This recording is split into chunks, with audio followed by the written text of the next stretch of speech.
Professor Schwab, the floor is yours. Your Excellency, Mr. Prime Minister, Mr. Hermann Gref, dear participants, it's a great privilege to address you for the second year in a row here at the Cyber Polygon. We have come together today to discuss how we can develop secure digital ecosystems and protect companies, but also societies, from cyber attacks. We must do so with a broader mission in mind, to improve the state of our digital world by enhancing, on the one hand, global cooperation, but also public-private cooperation. I'm pleased that we are joined today by Prime Minister Justin. Dear Prime Minister, global and public-private cooperation is really critical to addressing our shared cybersecurity challenges. We are grateful for the long cooperation which the World Economic Forum has established with the Russian Federation, both with government but also with the business community. I wish to thank particularly Hermann Gref, CEO and Chairman of the Executive Board of Sberbank, and a committed partner of the World Economic Forum and actually a member of its Board of Trustees and a co-founder of the Center for Cybersecurity. We greatly, Hermann, appreciate your leadership in championing cybersecurity across the financial system and across the world. Allow me now to reflect on today's theme, which is to develop secure digital ecosystems. It is remarkable how quickly this goal has become so important around the world. 3 years ago, we initiated our Center for Cybersecurity at the World Economic Forum. We recognized already then the crucial importance of cybersecurity as a global issue and as a corporate challenge. We did not expect, however, that digital connectivity and cybersecurity would come to support and influence every aspect of our business and social lives, as it has done, particularly in the past year. Digital connections are embedded in our homes, our workplaces, and through operational technology, our critical infrastructure. This connectivity has allowed us to realize incredible efficiency, even in a world where we worked remotely. It is not an overstatement to say that it has enabled us to continue to function during a time of unprecedented crisis. Technology has been central to the way we have collectively managed the COVID-19 pandemic and the global crisis. Digital infrastructure made it possible to deliver essential services. It helped business to run. And it helped us to maintain contact with each other. Digitalization has thus helped to solve some of the major hurdles put in place by the pandemic. But it has also opened us up to new challenges. One of the most important amongst them is how to ensure digital technologies and communications are safe, secure, and trustworthy. Many technology leaders have noted that within a few short months, we have achieved advances in digital transformation that might otherwise have taken years. But this digital dividend of the COVID pandemic is fragile. Cyber incidents can undermine the trust in key online services, and they could derail adoption of socially valuable innovations. The World Economic Forum's Global Risk Report includes cybersecurity failure and IT infrastructure breakdowns in its top 10 risks, both by likelihood and by impact. The implication is clear. A lack of cybersecurity has become a clear and immediate danger to our society worldwide. We have seen in the past few months, for example, ransomware attacks targeting hospitals, critical infrastructure, school systems, the power grid, and many other essential services. Citizens are feeling the repercussions of cyber attacks directly. Citizens are impacted by energy shortages, delayed medical treatment, and other effects this new breed of audacious cyber attacks causes. This is not a problem that is easily solved. Ransomware attacks are complex, and criminal enterprises are increasing their scale and impact.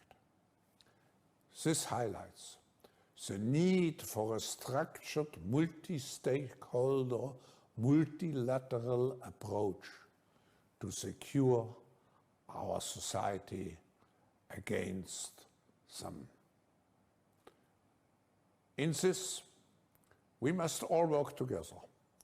Governments are in charge of guaranteeing security, but the deep expertise that is needed to develop a secure cyber ecosystem often lies with the private sector. Similarly, just as governments are often pooling the resources which each other through international organizations such as Interpol to fight physical crime, we need more similar collaboration between governments and, I should add, private business to fight cybercrime. The good news is that such public-private collaboration efforts already exist, as we demonstrate today. Recognizing the need to mobilize a global response to the growing cyber threats, the World Economic Forum launched the Center for Cybersecurity, as I mentioned, in 2018.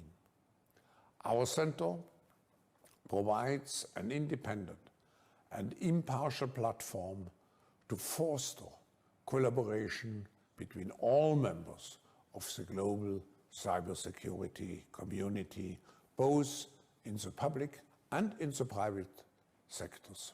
Sberbank, together with other companies from around the world, is a founding member and actively involved in our initiatives aimed at addressing systemic cybersecurity challenges and, finally, to restore and to improve digital trust.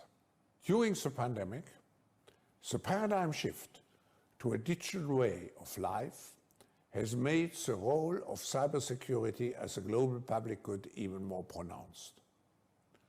Good cybersecurity enables business continuity at a time when a single point of failure in only one organization can become a systemic calamity with repercussions for the whole society.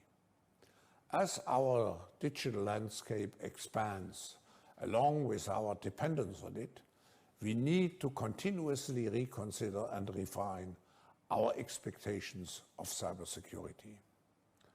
Going forward, it must now be one of the first thoughts and priorities that any organization has. It is one of the foundations of business sustainability and continuity in the future. And it is becoming an important part of every organization's brand and reputation.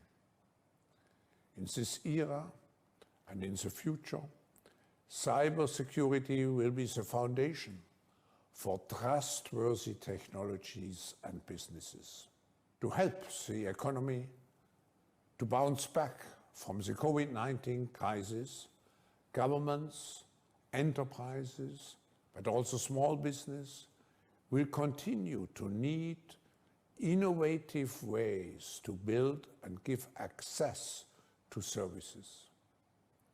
In many cases, this means further connecting services and data, creating completely new digital and expanded digital ecosystems. This demands an understanding of cyber risks these new systems will face, and proactive efforts to build those systems with security by design principles in mind. In the early stages of the pandemic, we saw the adoption of large-scale working from home arrangements, cloud services, and video conferencing. This seemed transformational at the time, only a few short moments ago. But today, we are witnessing the proliferation of even more ambitious initiatives. So as, for example, the EU proposed digital law that aims to provide a safe way for citizens to access and link public and private services online. If new services are to be adopted at the speed necessary for long-term sustained economic recovery, citizens must be able to trust that the technologies are secure and that their assets and personal information and data are protected. The principle of trust, therefore, will be absolutely necessary. Finally, one of the lessons of the COVID-19 pandemic is also the notion of resilience. We have to protect ourselves not only against the virus, we also have to develop the ability to withstand a virus attack. In other words, masks are not sufficient. We need vaccines to immunize ourselves. The same is true for cyber attacks. Here too, we have to move from simple protection to immunization.